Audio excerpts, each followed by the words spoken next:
A 16ª edição do Prêmio CAPES de Tese foi divulgada recentemente no Diário Oficial da União. Entre as pesquisas que receberam menção honrosa está a da Marisa Fernanda da Silva Bueno, egressa do programa de pós-graduação em educação aqui da Unisc. A tese de doutorado teve como título A emergência do discurso da branquitude na legislação brasileira, racismo e educação. Mas você sabe o que evidencia o termo branquitude? São os estudos pensados a partir da população branca. A gente desloca um pouco o objeto de estudo do negro para o branco. E aí a gente pensa, por que o branco é racista? Ou o que o racismo, o dispositivo do racismo, ele provoca e proporciona na população branca. E aí a gente começa a entender que há uma série de benefícios para a população branca na utilização do racismo. Nós, brancos, nos beneficiamos. Existe um pacto narcísico, um pacto silencioso para que a gente não discuta o racismo. E aí o racismo é pensado como um dispositivo estratégico de manutenção da população branca nos espaços de poder.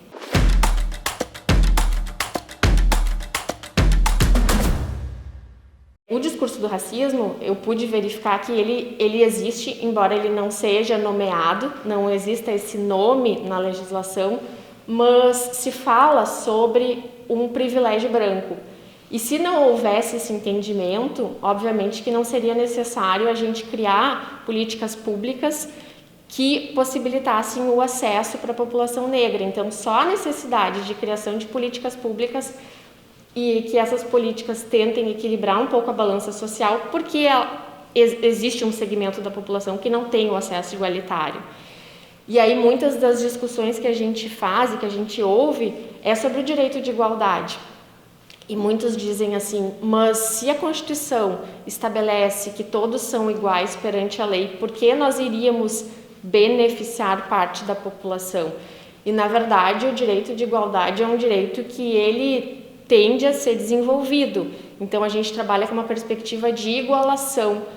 O direito ele pretende criar dispositivos que proporcionem a igualdade de acesso para que no futuro a gente possa vivenciar e ver um equilíbrio nesse acesso à educação, um equilíbrio no acesso às políticas públicas, um equilíbrio no acesso às possibilidades que o Estado oferece. Então, se há esse desequilíbrio, o Estado precisa sim agir de forma específica e atuar de forma específica para equilibrar um pouco a balança social.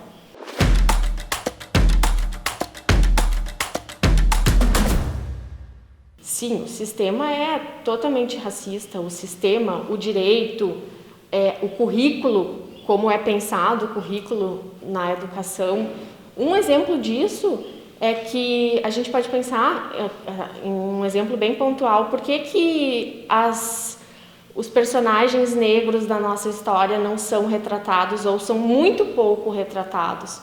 Por que a gente não tem acesso na história, na literatura que a gente estuda no ensino médio, a personalidades negras? A gente estuda muito pouco e ainda aqueles que vêm a ser nos mostrado são branqueados, como é o caso, por exemplo, do Machado de Assis. O Machado de Assis, ele normalmente era retratado de uma forma mais clara e é muito recente a concepção que se tem de mostrar que efetivamente Machado de Assis era negro.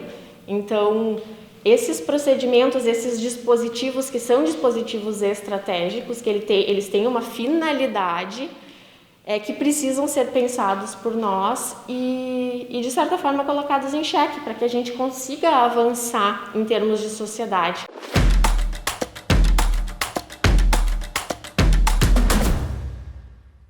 Um exemplo clássico assim, e mínimo é que quando a gente se coloca numa entrevista de emprego, por exemplo, e a gente está lá na antessala ali da entrevista e a gente sabe que a gente vai estar disputando a vaga com alguma pessoa negra, e eu digo a gente enquanto pessoa, mulher branca, eu sei que eu vou ter uma certa vantagem em relação àquela pessoa negra. Então esse é um exemplo mínimo e que ele materializa o racismo que existe na nossa sociedade.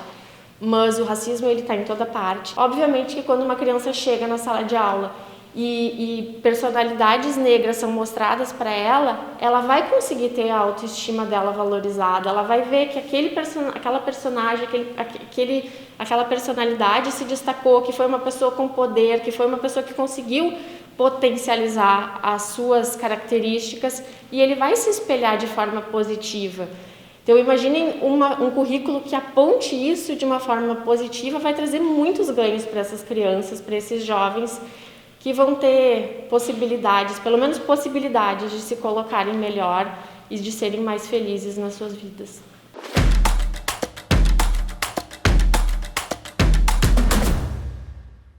Eu entendo também que a política de cotas ela vem para trazer esse ganho em termos de mudança curricular, porque a política de cotas ela realmente mudou a cara da universidade.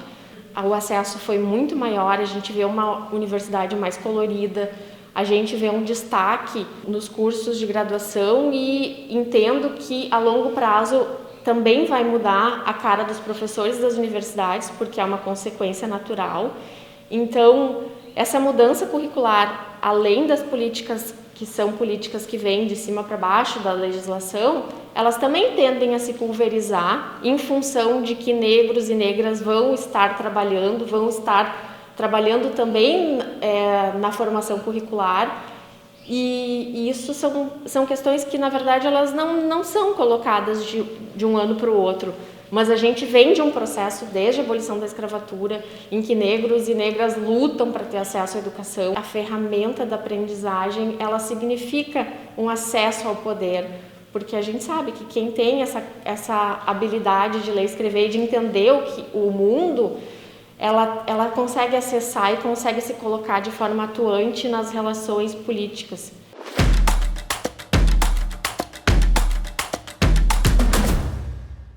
Sim, a gente tem uma perspectiva teórica no Brasil que entende o racismo como estrutural. Então, o racismo ele está em todas as nossas relações. Ele faz parte da forma como a gente se constitui enquanto sujeitos brasileiros.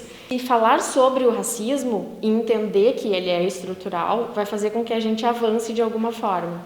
A gente pode pensar que houve uma ruptura dos negros quando eles foram sequestrados dos seus lugares na África e trazidos para o Brasil. E essa ruptura ela é intencional porque ela tenta fazer com que os negros, naquele período da escravidão, eles não tivessem dignidade. Como que iria se separar as pessoas que tivessem direito, que tivessem acesso e as que não tinham? Então, essa construção racial foi uma tentativa de se aniquilar a existência da população negra.